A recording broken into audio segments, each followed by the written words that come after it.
Gracias. Yo también comparto plenamente de tu idea y quería contarles que tanto compartimos de esa idea que en la Fundación Esquel creamos un comité de jóvenes asesor de la dirección de Esquel con el objeto de tener su visión del mundo, su visión de los proyectos, su visión de los procesos, sobre todo lo que estaba pasando en nuestro país y en nuestra organización, que nosotros los adultos no los vemos de la misma manera ni con la misma facilidad que le ven los jóvenes. Entonces, tuvimos durante largos años este comité de jóvenes asesor de Esquel, tanto de la presidencia como del directorio, lo que era una opinión sumamente enriquecedora para nosotros. Así que eso es lo que queria decirte.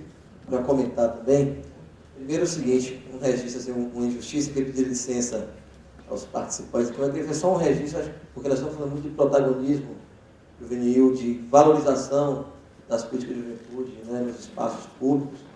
Eu me esqueci de fazer um registro de várias pessoas importantes aqui no plenário, mas de uma pessoa que muito em breve vai assumir a responsabilidade com as políticas de juventude aqui no município do Rio de Janeiro, está aqui me acompanhando também o Igor Bruno, né, já está em discussões aí na Prefeitura do Rio, para que deve criar uma coordenadoria de juventude, para que possa dar consequência a essas questões.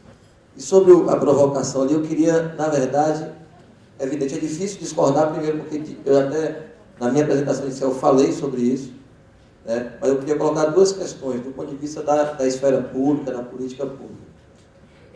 Eu acho que a política pública, ou a relação com a juventude, ela peca muito, né, por essa visão que foi chamada aqui, né, já foi dito que de uma visão adultocêntrica, né, que é um paradigma que você tem, então você tem uma visão autoritária de transferência mecânica de valores, né, para outras gerações. Um outro extremo, né, eu atuo lá na Secretaria, tenho uma relação muito forte com os movimentos de juventude, um outro extremo também nós devemos evitar, do ponto de vista da esfera pública, que é a visão juventudocêntrica, porque eu acho que tem que fortalecer a participação juvenil, tem que respeitar a participação juvenil, mas o diálogo intergeracional é importante, já foi dito aqui, e aí nós temos que ter uma capacidade de relação respeitosa e crítica de parte a parte. Falo isso com muita tranquilidade. Então, para a gente não pensar ao ceder à tentação fácil de valorizar um extremo, né? Os jovens são muito importantes, todo o poder, a juventude está sempre mais aberta. Eu concordo com isso tudo, até que minha trajetória vem daí. É importante ter abertura e ter senso crítico para dialogar com as questões que estão colocadas, com os conceitos, com os valores, com as posições. Você pode ter um jovem com a posição equivocada, como você pode também ter um adulto com a posição equivocada. Então, discutindo a partir do que é melhor, né, acho que a discussão fica com outra qualidade, mas eu concordo que no mundo de hoje predomina e prevalece uma visão, uma prática adultocêntrica. É difícil falar, né?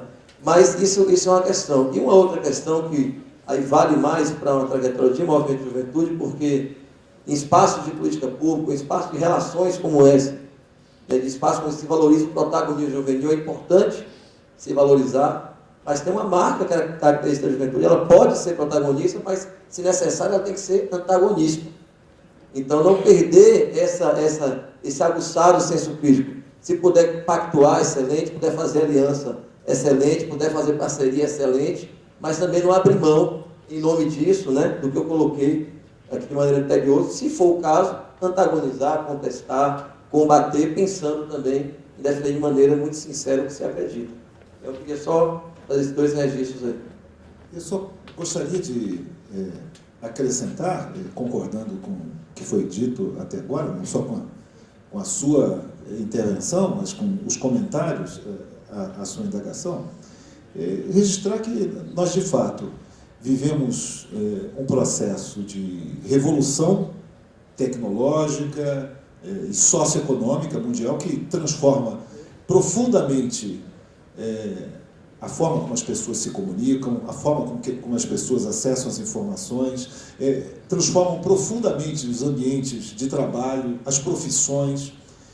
E, evidentemente, os jovens, pela sua própria natureza, aceitando novos desafios, tendem a se ajustar a essa nova realidade de maneira diferenciada das pessoas com mais idade. Então, eu acho que o conflito entre gerações hoje é mais acentuado do que esse conflito que sempre existiu, hoje está mais acentuado, está mais intenso do que antes. Por quê? Porque os jovens se adaptam mais rapidamente a essa nova realidade. Agora, sobre esta realidade, como estamos também no olho do furacão, né? Sabemos que o mundo está em transformação, mas para onde vai o mundo? Como serão as novas formas de organização da produção de maneira absolutamente clara? Nós temos indícios, mas não temos clareza total. E eu acho que isso gera uma certa insegurança entre os jovens também, sobre o que querem de si, o que querem do seu futuro, o que será do seu futuro.